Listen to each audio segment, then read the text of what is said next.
Sorry. Mark Rodgers, thanks for coming over to talk to us here. We're here at the launch of the Munster League here in Limerick, in the Co-op in Limerick, and we're grateful that we have so many top-class sportsmen like yourself around. Mark, a big year coming up for you.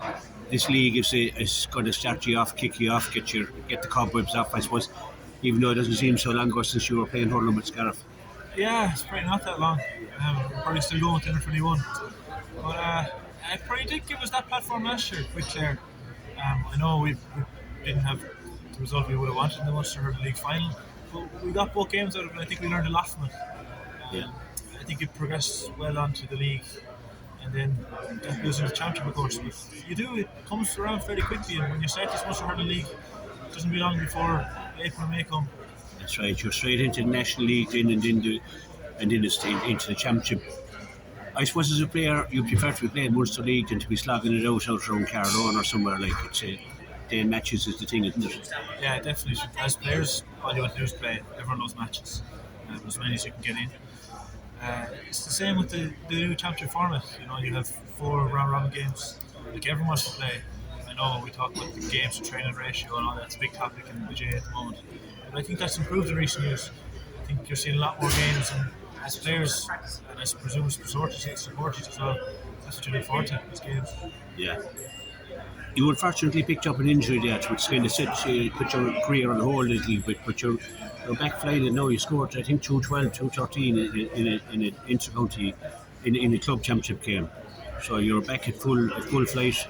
I think so, yeah. I was very lucky last year with the Clare medical team. Like, we have an excellent medical team, and I couldn't speak highly enough of them in terms of rehabbing. I came back in good shape. I had no complaints since. Been very lucky that way, and I got to I had a good run at the club champion as a result. We didn't really progress the way we would have liked, but it wasn't an awful result for us in the course of the year. Looking a bit on that going forward as well. Yeah. So having that experience now, and having the experience of getting back into the championship last year, this is a big year for yourself, like as well as Clare, like. Yeah, well, I don't think you can afford to be throwing any years away, really. If you talk to the older guys in the panel, they'd be often saying the years go by very quick, and they can't believe they're that age now or whatever they are, and how many years they've put aside now for hurling.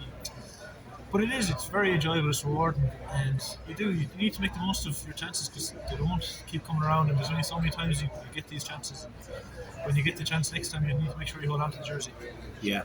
Being in an electric Munster final, the best Munster final probably played in years, in last year's Munster final, that was really whet the appetite for the players, that you want more of this, and you want to get back to sell out crowds down in Thurles or wherever it might be. That's the real. Definitely, yeah. That game is, when you talk to a lot of people about hurling and Clare hurling, that game is referenced an awful lot, that Munster final. I think everyone was just blown away by the physicality and the skill level on show that day, but ultimately we came out the wrong side of it, and as a team we'll be looking to progress that. We measure ourselves off a few metrics, but one of them is of course success, and at the end of the year last year we didn't have a show for our efforts. Played well in the Munster final, went very close to Limerick, but ultimately that wasn't the aim, and we didn't do what we set out to do. But we'll be looking to build on that, and a few areas to work on. I think he really won over the management and the team won over. The supporters are really behind the team 100% now, like having seen what you can do to the eventual 3-time All-Ireland winners, like to be able to go toe-to-toe to them, play them in 3 matches, draw all 3 games, and just been beaten the extra time. That's phenomenal, from where Clare were coming from a few years back. I think as a group of players we become very attached to our supporters, and I think that's in no small part now. Brian is a big role to play that, as well as Club Clare have. I think the initiatives they've shown recently, as players we feel very connected to supporters, and I think that showed a lot last year. We thrive off them, and even this year I think this week is the subscriptions to Club Clare's are starting this year. Oh yeah. Probably it's definitely a worthwhile benefit for any Clare supporter. Yeah. There's huge benefit to be got from it. But as players, we value their support tremendously. Yeah, you come from a very strong hurling background. Your father was a great hurler. I was reading the book there, the Crooked Ash, I think. That's fine. It was a book written about the GA and Scariff, and your father features predominantly in it as well. So, it's in your blood, like Hurling. Yeah, it's probably the medium for chat at home. Even if things are icy or anything, it goes back to hurling. Um, that's the same. All my uncles are mad about hurling. It's probably the topic that gets discussed the most. But that's great too, and we talk about a lot worse than that. It's very interesting. And, Yeah. like, it's not just, it would never be all about Clare, you'd be talking about all aspects, and Camogie as well. Camogie's become very dominant over our way. We've Yes, an yeah. Camogie team in Scariff. There's an idea kill the man. I know all about that. Yeah, the dominant team and a great team in Camogie, but East Clare in general now has got a great lift with Tulla as well, like being so successful in the Harty Cup last year. It's hurling all the way now in East Clare. It's a great place to brilliant be. to see. I think the infrastructure and facilities going in East Clare is really top class. And you see the new stand in Tulla. I know in our own club now we've huge development going on in the past few years.